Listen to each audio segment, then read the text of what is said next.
안녕하세요. 치우입니다. 부동산 경매로 수익을 많이 내는 사람도 있고 쪽박을 차는 사람들도 있어요.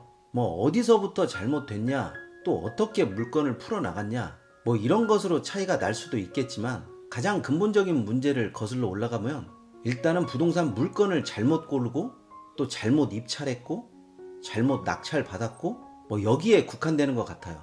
그런데 오늘은 경매 물건을 어떻게 골라야 되는지 그 이야기를 한번 해볼게요. 우선 경매 물건을 초보자들은 고르라고 하면 고르지를 못해요. 왜냐하면 고르려고 하는 그 기준이 거의 가격에만 꽂혀 있기 때문에 고를 수가 없는 거죠. 저것은 내 범위를 넘어간다.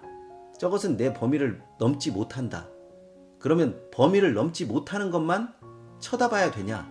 그것은 아니거든요.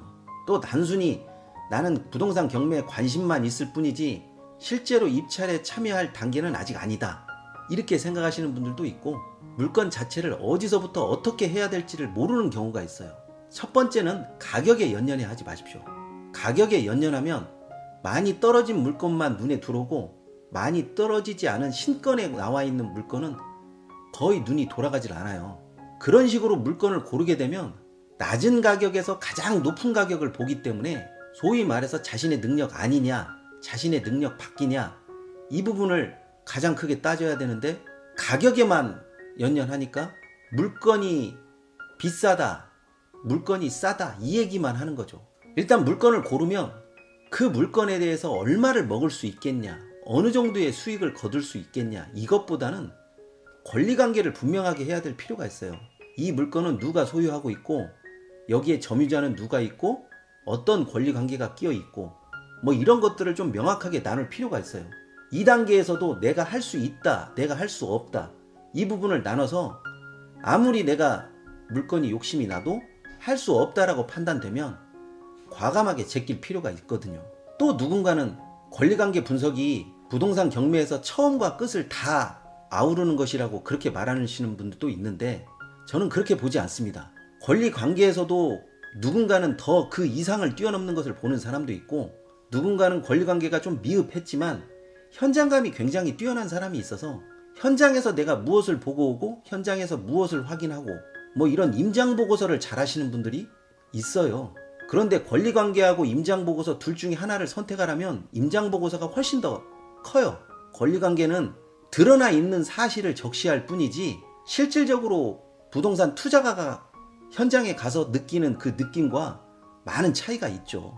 뭐 예를 들어서 아파트에 점유자가 있다라고 판단되어 있는데 현장에 가면 점유자가 없고 물건이 비어져 있는 경우도 있고 사진상으로는 농사를 짓고 있는 것으로 보이는데 실제로 가면 많이 묵어져 있는 그런 땅도 있어요. 그렇기 때문에 현장감을 우선시로 하지 권리관계를 분명하게 따질 필요는 없어요. 그렇지만 권리관계가 어느 정도까지는 분석이 돼야 되죠. 이 두 가지가 어느 정도 눈에 들어왔다면 그 물건만 따로 또 추려내세요. 여기에서 수익을 얻을 것인지 아니면 실거주를 할 것인지 아니면 이 물건을 이용해서 내가 어떠한 행위를 할 것인지 목적이 일단은 분명해져야 돼요. 이 목적이 분명해져야 수익을 얻으려는 것을 우선순위로 할 것인지 아니면 내가 이 물건을 이용하는 것을 우선시로 할 것인지 그 목적에 따라서 물건을 바라보는 관점이 조금씩 달라져요.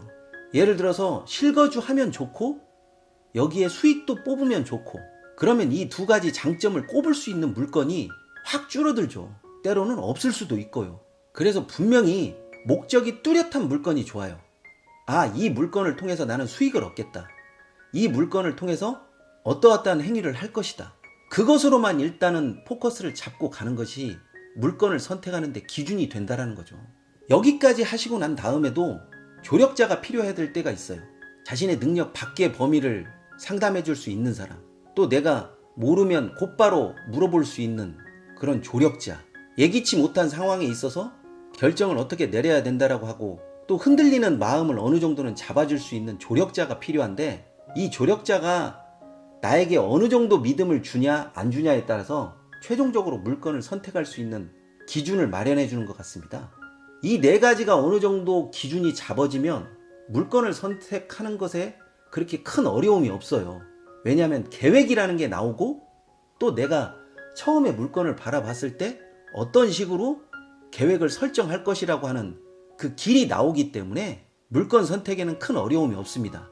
문제는 계획대로 밀고 나갈 수 있느냐 없느냐, 거기에서 또 갈리는 거겠죠.